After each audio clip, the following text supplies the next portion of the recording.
¿Qué tal, amigos? Buenas, qué gusto saludarles. Yo soy su amigo Eduardo Blancas.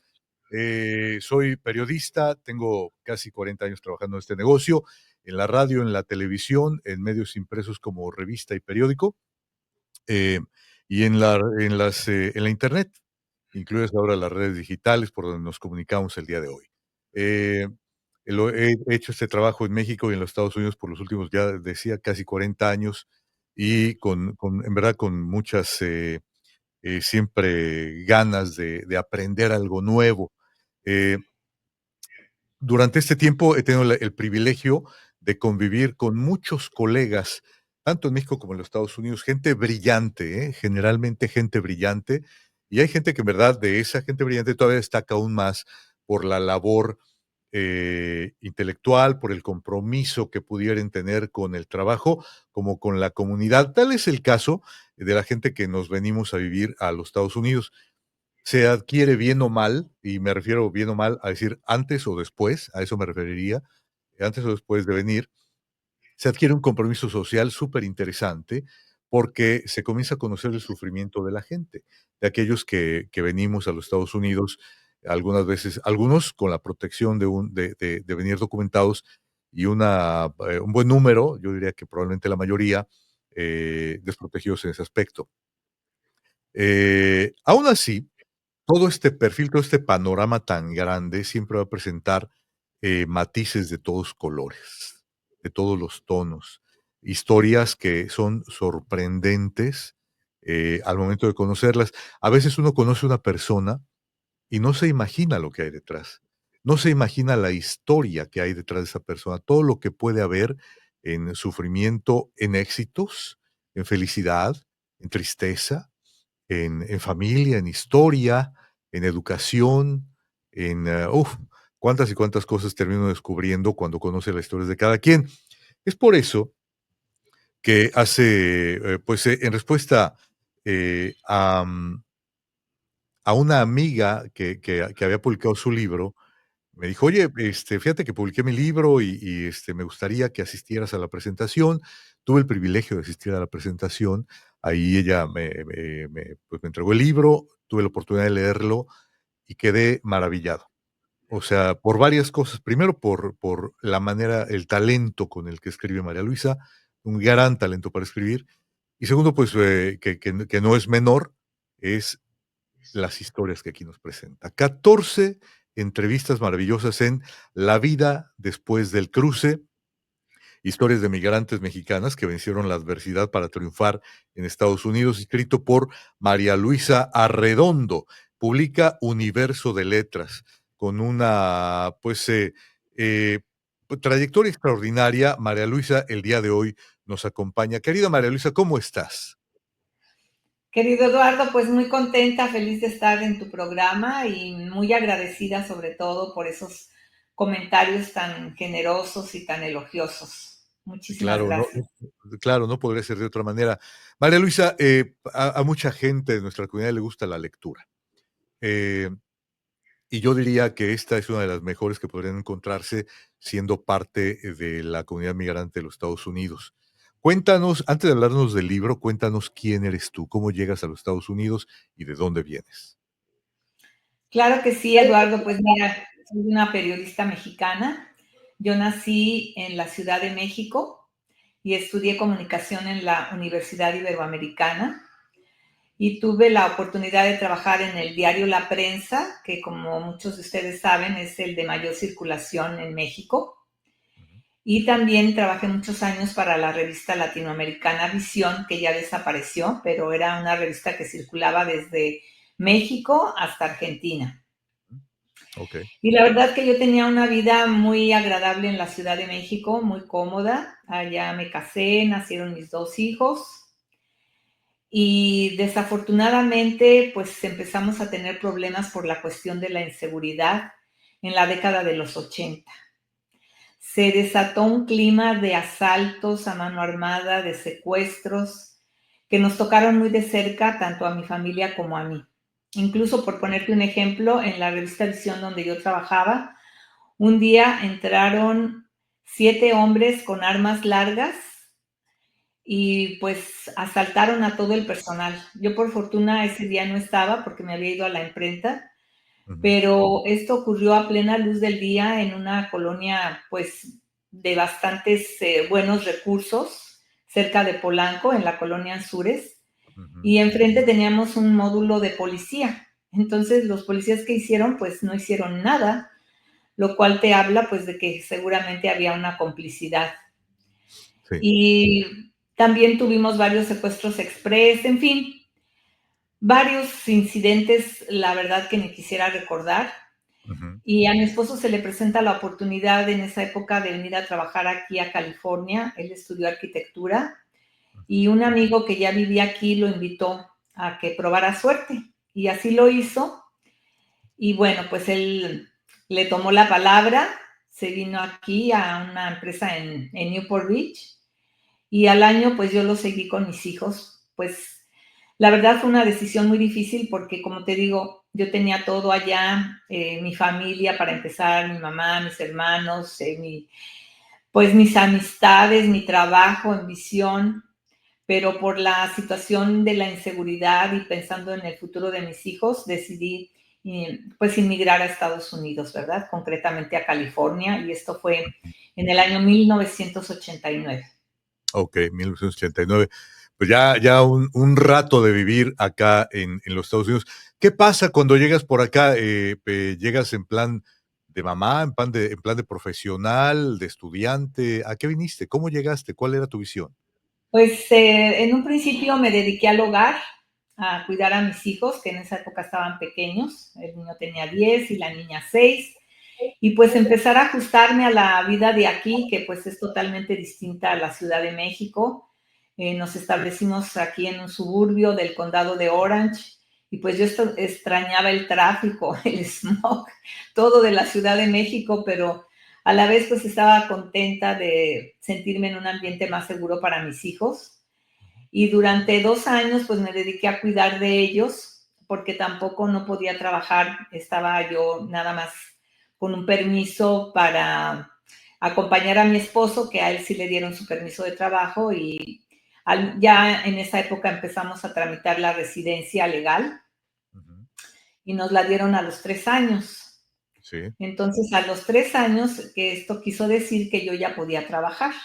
okey, qué bien. Y mi primer trabajo fue en una estación de radio que se fundó aquí en la ciudad de Orange, que se llamaba La Voz, y era un proyecto muy innovador para esa época, porque era radio hablada todo el tiempo. Ujú. Y ahí me dio la oportunidad un amigo muy querido, Alberto Aguilar, que era el director de noticias, y ahí entré pues para redactar noticias y empezar a hacer mis pininos en la radio con participaciones breves en los programas que tenían en la tarde. Yo Sí, nunca había estado en radio, siempre había sido reportera y editora y redactora, pero en la prensa escrita, no en los okey, medios electrónicos. okey. Y bueno, ese proyecto se terminó porque falta de recursos y ya de ahí me conecté y empecé a trabajar en el diario La Opinión de Los Ángeles, que pues en esa época, en el 92, cuando yo entré, pues era el periódico más reconocido, con mayor circulación de los diarios en español en todo Estados Unidos, incluso en México lo conocían y en varias partes de América Latina. Y Okey. fue así como empecé a conocer las historias de la comunidad inmigrante, ¿no? De Ujú. México y de muchos otros países de América Latina. Fue un Correcto. periodo realmente muy productivo para mí, de muchísimo aprendizaje y de muchas historias con las que yo me identificaba, ¿no? Porque pues todos cuando llegamos aquí tenemos que hacer un gran sacrificio para comunicarnos, para entender cuáles son las reglas, la situación política, en fin, pues empecé a tratar de aprender lo más que yo podía de cómo funciona el sistema estadounidense. Pero fue una época muy grata porque tuve la oportunidad de conocer a mucha gente importante, a mucha gente de la comunidad, a muchos colegas, y en una época dorada para la opinión. Sí, sí, la verdad que la opinión, tuvo una época, sí, como dices tú, dorada, me tocó ser testigo de eso. ¿Tu labor ahí era de reportera? Porque me dices escribía. Okey, reportera, editorialista, columnista. Sí, fíjate que la verdad hice de todo, porque trabajé casi 17 años ahí en La Okey. Opinión. Ujú. Entonces, yo entré como editora de unos suplementos de autos, bienes raíces, era algo más comercial. Y Okey. pues yo quería irme al departamento editorial porque estos suplementos se hacían para el departamento de anuncios clasificados. Ujú, Y yo ventas. escribía las notas que iban en esos suplementos, pero yo Okey. me quería ir a dedicar completamente a, pues, a reportear, ¿no? Ah, Entonces se bien. abrió un espacio Ujú. para que yo pudiera entrar ahí como reportera y me lo dieron, me hicieron unas pruebas y ya las pasé y bueno, pues para mí fue toda una aventura, ¿no? Porque en esa época no teníamos obviamente celulares ni había internet, fíjate. Mm, Entonces pues, había que reportear 2 notas, pero yo viviendo aquí en el condado de Orange, pues era trasladarme, ¿no? Con el Thomas Guide, que yo no conocía sí, Los sí, Ángeles, y bueno, tú sabes, Los Ángeles es enorme, sí. y ahí andaba yo con mi Thomas Guide para cubrir las historias y luego regresar al centro de Los Ángeles a escribir. Y Ujú. bueno, toda una aventura, pero realmente una época muy interesante y muy productiva, de mucho, pues sí, de mucho aprendizaje y crecimiento profesional. Y ya Era la después de época ahí, de ajá, sí, sí, sí, sí, perdona. ¿Después de ahí? sí, después de ahí me nombraron editora de un suplemento especial que se creó que se llamaba La Opinión para Ti, que era una alianza entre Los Angeles Times y La Opinión. Se Ujú. terminó ese suplemento después de 5 años Mm, y ya empecé yo a ser editora de varias secciones. Estuve a cargo de la sección de negocios, una época de vida y estilo y después de Latinoamérica y finalmente fui editora de La Primera Plana oh, y qué bien. columnista y también pues siempre reporteando, ¿no? Cuando había oportunidad también hacía yo reportajes. Fui enviada en varias ocasiones a cubrir elecciones en México. También me mandaron pues cuando ocurrieron los atentados terroristas del 2001, el 11 de septiembre, pues también me mandaron a Nueva York a cubrir eso. En fin, tuve la oportunidad de hacer muchos reportajes especiales, ya de Ujú. investigación en la frontera y muchos temas, pues tú sabes, sobre todo relacionados con inmigración. Sí, claro, es cierto. Era la época de Gerardo, ¿no? De como director, ¿o de Sí, Rubén? Gerardo López estaba, cuando yo entré estaba Mónica Lozano, que Bueno, okey. era en esa La que época era la la hija principal. del dueño, del señor Lozano, Sí. y ella después la promovieron a un puesto administrativo de mayor responsabilidad y el que quedó a cargo del departamento editorial fue Gerardo López. Ujú. Y bueno, pues te digo, fue la época de cuando yo estaba reporteando con la fuente de inmigración, me tocó lo que fue la proposición 187, la época en la Mm, que Pete Wilson era el gobernador de California, okey. y La entonces cubrí las marchas, cubrí, pues desde que se inició esta campaña, ¿verdad? Tan sí. fuerte a favor de la 187, que si tú recuerdas, pues pretendía negarle todos los servicios públicos a los indocumentados, Ujú. incluyendo los de salud y los de educación a los niños.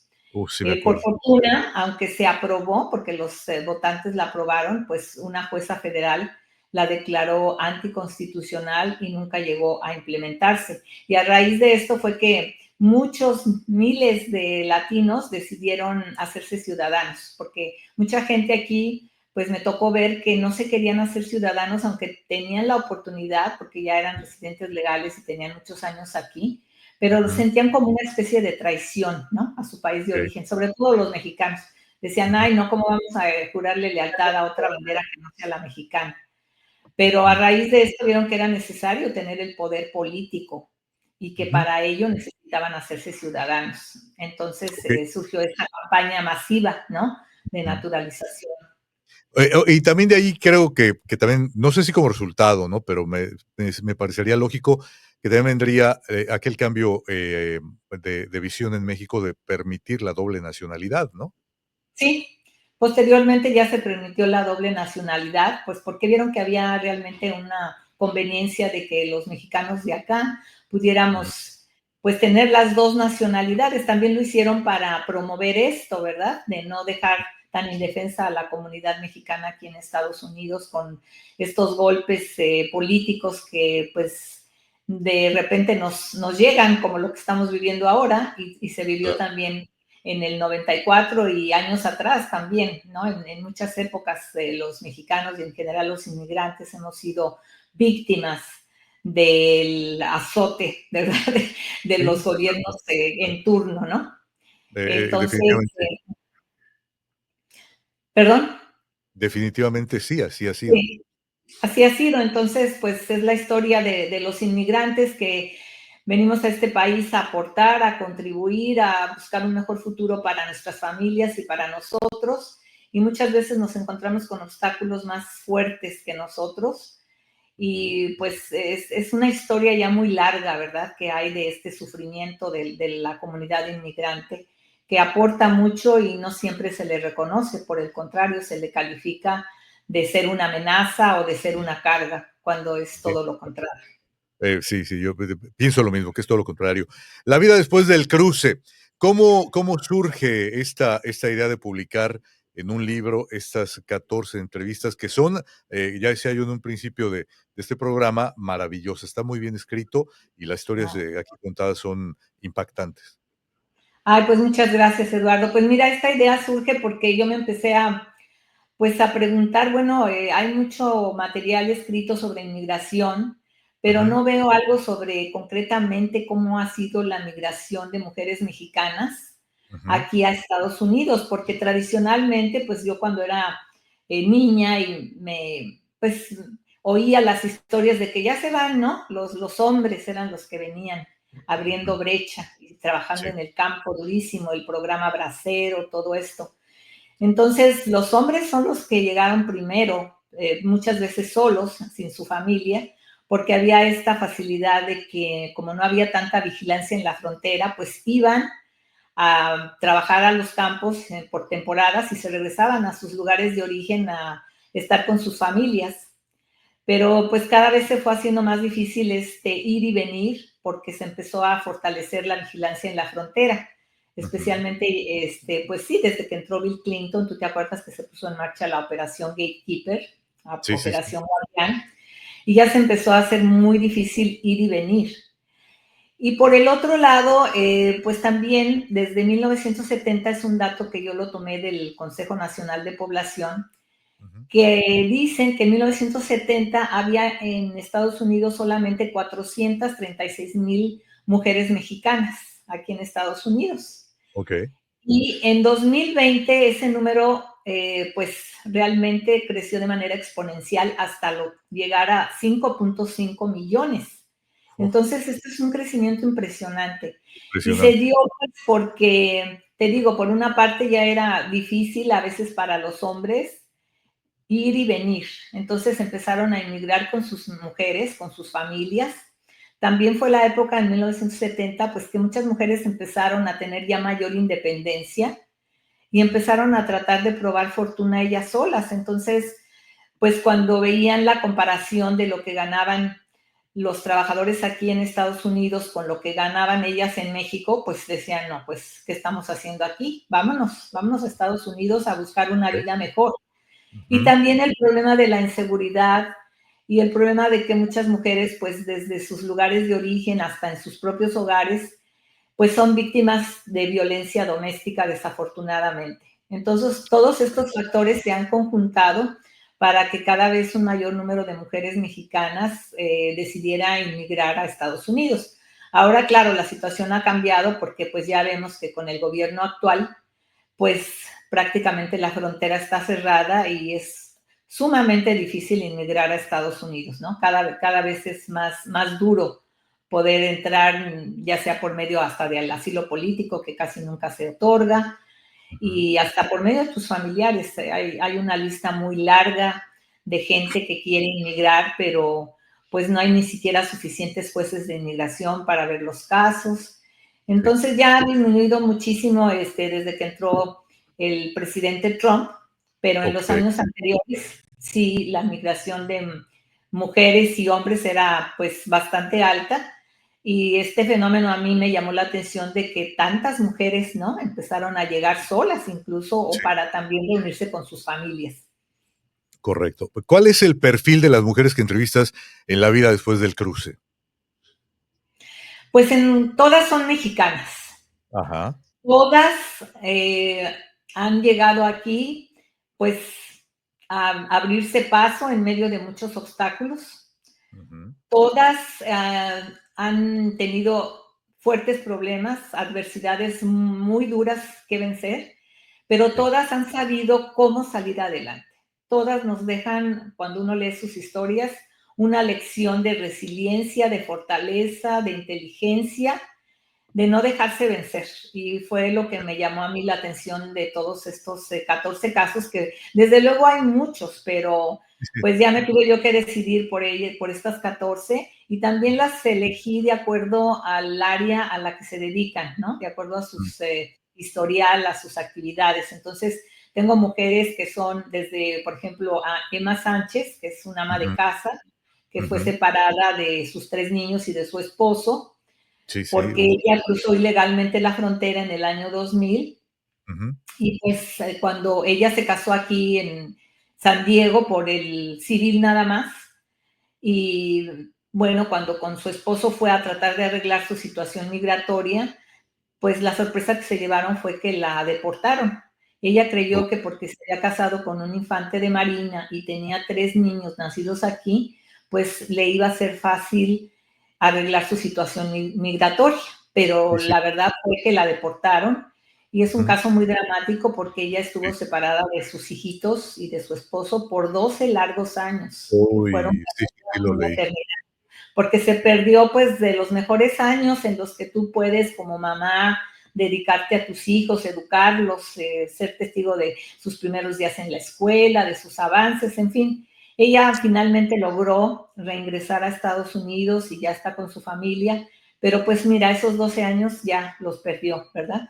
Es una Irrecuperables, ¿no? situación muy Y triste que como dice tu libro, ¿no? Que le dolía o le duele, o le dolió cuando uno de los hijos le dijo: "Yo te veo más como una amiga". sí. Uf, Fíjate, qué du porque dice ella, no estaban acostumbrados a verme, dice, ellos llegaban de la escuela y pues la casa estaba sola o a veces estaba su papá o su abuelita, pero nunca estaba la mamá. Dice, entonces de repente me veían y como que se sorprendían. Y ujú. dice, una vez uno de mis hijos sí me dijo, ay mami, es que yo más bien no te veo como mamá, sino como una amiga. Y luego también otro de los hijitos se avergonzaba, decía que no quería que ella fuera por él a la escuela, porque le decían, ¿cómo les voy a explicar que tú no estabas y ya de repente ya te apareciste? Porque te Claro, habían deportado. Entonces el niño sentía que su mamá había hecho pues algo muy malo, ¿no? Que había cometido un crimen. Y bueno, pues ya todo eso ella lo cuenta y es una historia muy, muy dramática, muy humana. sí, cómo Y no. bueno, te decía, otras mujeres a las que elegí, pues son como Rosario Marín, ¿verdad? Que tiene una Sí, historia fantástica de claro. superación personal, porque ella llegó muy jovencita aquí, de 15 años, estudió administración, su carrera iba pues de viento en popa, se casó, Ujú. pero el problema que enfrentó fue que su primer bebé nació con síndrome de Down y ella no estaba preparada para enfrentar esta situación, entró en una gran depresión Sí. y bueno, finalmente salió airosa porque se dedicó después con todas sus fuerzas a luchar por su hijo para que le dieran la atención que requería y no nada más por su niño, sino que se empezó a juntar con otras mujeres que estaban también enfrentando la misma situación y fue así como ella se hizo activista a favor de las Sí, familias sí. con niños discapacitados. Su Ujú, sí, trabajo sí. fue tan importante que pues se llamó la atención en Sacramento y ahí ya el entonces gobernador Pete Wilson pues le propuso estar al frente de un programa, ¿verdad?, para ayudar a las familias de niños con discapacidades. Y fue así como ella inicia su carrera política y llega a ser con el tiempo alcaldesa de la ciudad de Huntington Park, que es la ciudad donde ella llegó a vivir Claro. cuando emigró aquí a California. Y Ujú. después, bueno, pues increíblemente llega a ser la tesorera durante el gobierno de George W. Bush, ¿no? Entonces esa es una historia extraordinaria. Tengo Maravilloso. también, sí, de María Elena Serrano, que Ujú. ella, fíjate, llegó muy chiquita aquí a California a los 5 años a trabajar, como ella dice, de bracerita, a trabajar a los campos de Qué lindo. California. Ajá. Y bueno, ella no quería conformarse con trabajar en el campo, entonces se va a vivir con una tía y con una prima que le dan la oportunidad pues de vivir en una ciudad porque ellos andaban, sus papás y sus hermanitos pues en el campo y andaban pues de un lugar a otro, ¿verdad? Donde había siembra, donde había cosecha, pues iban trasladándose de un lugar a otro. Y ahí entonces tiene la oportunidad de estudiar y gana el concurso de Miss Los Ángeles Ujú. y después se va a México y bueno, toda una historia fantástica también porque a raíz de ese reinado de Ujú. belleza la empiezan a llamar para que sea parte de los clubes de oriundos. Entonces ella empieza a tener una carrera muy destacada como lideresa de los clubes, de diferentes clubes, y finalmente la nombran diputada plurinominal federal en México.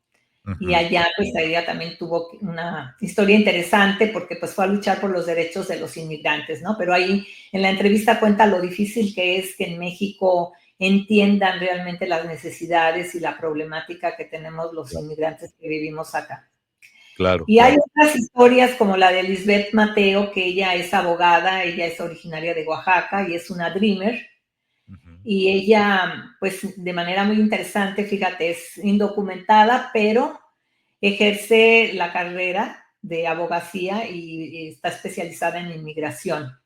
Claro. Entonces, pues también una historia triste porque ella se dedicó por muchos años a ser activista a favor de los Dreamers y eso Ujú. le costó que le quitaran la protección de los Dreamers que tienen el derecho a trabajar y a, pues a que no los deporten, Ujú.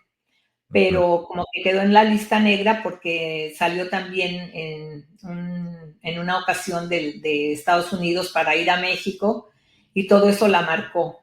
Y ahora, bueno, pues vemos que los Dreamers también están en grave peligro, ¿no? De ser deportados Sí, porque sí, qué la pena. nueva administración no les quiere reconocer ese derecho a quedarse aquí, a pesar de que son tan valiosos, porque digo, pues ellos ya tienen una carrera aquí, son jovencitos que llegaron muy niños contra su voluntad, ellos no cometieron ningún delito, porque a ellos los trajeron sus papás de muy pequeños. Sí, Y sí. los que son dreamers es porque estudiaron, porque se quemaron las pestañas para llegar a ser alguien. Están trabajando, muchos de ellos son empresarios y ahora los quieren deportar. Sería una grandísima pérdida para Estados Unidos y una tragedia personal, por supuesto, para ellos, ¿no? Sí, sí, Está claro. también el caso de Yulisa Maqueos, que también es una dreamer de Oaxaca, pero ella se dedica, fíjate, a la música regional Ah, de sí, sí, Oaxaca. claro, la hija de él, sí, claro. Entonces ella es hija de Stanislao Maqueos, que es un director de orquesta muy reconocido en Los Ángeles, Ujú. y ella también es directora de orquesta y es una gran clarinetista.